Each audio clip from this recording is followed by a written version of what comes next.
Hello everyone, my name is Tony Smith and this is my garden. So hello and welcome. Today I want to give you 5 tips for growing brassicas successfully. Little things that I've found over the years have helped me tremendously. And brassicas are probably, one of the staples of garden growing and allotment growing here in the UK and I suppose all over the world. And yet, sometimes they're a difficult plant, difficult vegetable to grow or to get right. But today I want to give you that few little tips that I've learned over the time just to help you along. I think the first one to talk about is timing, when to actually plant your little brassicas to give them the best start. And what I've kind of learned over the kind of years is they don't really like heat. Heat's the one thing that kind of just stunts them a little bit. So for me, there's 2 times where I start thinking about planting brassicas: early spring or kind of in the middle of autumn. And it's actually autumn there now, and I've got a load of brassicas already just starting to come away. If you plant them, like say mid-spring, then they're trying to get themselves ready for in the summer, and they'll just stand there. The heat just doesn't agree with them.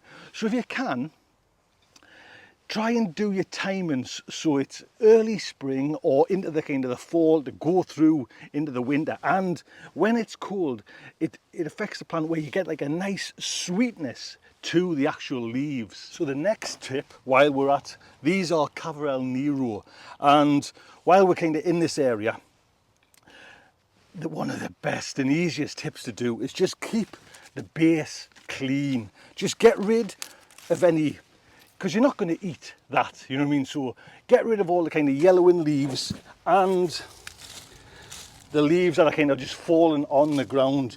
Just strip away and just make it difficult for the critters, because that's what you're up against at the moment. All the slugs, snails and puppy dogs' tails are trying to get at your brassicas. And if you just have that base totally clean, then it's just one more obstacle they've all got to overcome. Now, it doesn't matter where you are in the world, this next tip is for everyone, and that's net your brassicas, protect them from, I mean, to be honest, there's numerous things. Over here in England, you put your baby, sweet, juicy brassicas out and the pigeons will come and get it.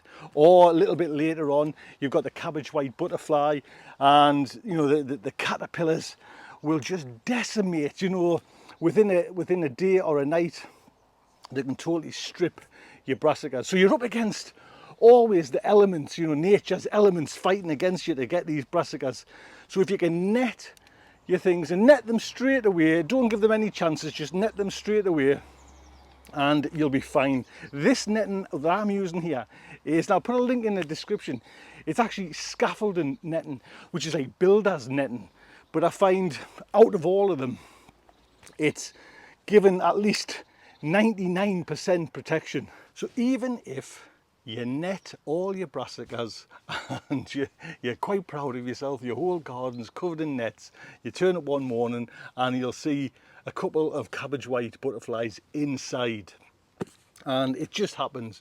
That's one of the battles we kind of, we're never going to win. But another little weapon in our arsenal against nature's combatants is BT.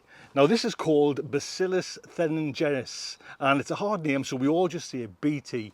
If you can get some of this, this is perfect. It actually gives the caterpillars like a really bad tummy ache and they fall off the brassica. So a couple of teaspoons of this into a gallon spray can, and you just spray it about 2-3 times a season on your brassicas, and it just gives that secondary protection. It's hard to get a hold of. If you can get it, that's fantastic. It's a little bit pricey, but it is, once you get it, I mean, this tub has lasted me years, absolutely years. So if you can get it, get a hold of it. 2 teaspoons in a gallon of water and give it a spray 2 or 3 times a year. So the next tip is watering. Now this whole bed of brassicas has just been put in, and for that first week or so you need to just kind of make sure they've got enough to kind of keep them going. But once they're established, you don't really need to kind of water them. It's just this first little week where just to help, just to give them that little kickstart. So when you come to sowing, and you know, you're kind of preparing how many you're going to sow and things like that, always sow way more than what you actually need. It's so easy just to kind of say, let's grow 12 and bring 12 on. As soon as you put them in the ground, one starts to kind of wither and curl up. If you haven't got any backup or spares, then you've lost that plant. So what I do now is I just sow a whole tray of them, and even if you were lucky enough to bring all these plants right up to kind of full thing, those spares can go in the compost bin, you know what I mean? So it's not really wasted, it's just cover yourself so you've at least got them to put them in when if and when you need them. Preparation of your bed, I think, is one of the main things as well for brassicas. Get it right first, and then you don't have to worry about it. And it's also about feeding your bed. So this has got some nice new compost on, brand new, brought in, lovely and rich. But I'm also going to just, because brassicas are, you know, a green veg and it's nitrogen, I love nitrogen, I'm actually using alfalfa. Now this is actually a horse feed, would you believe? But just put it on your bed, sprinkle it on, water it in, and then just rub it in.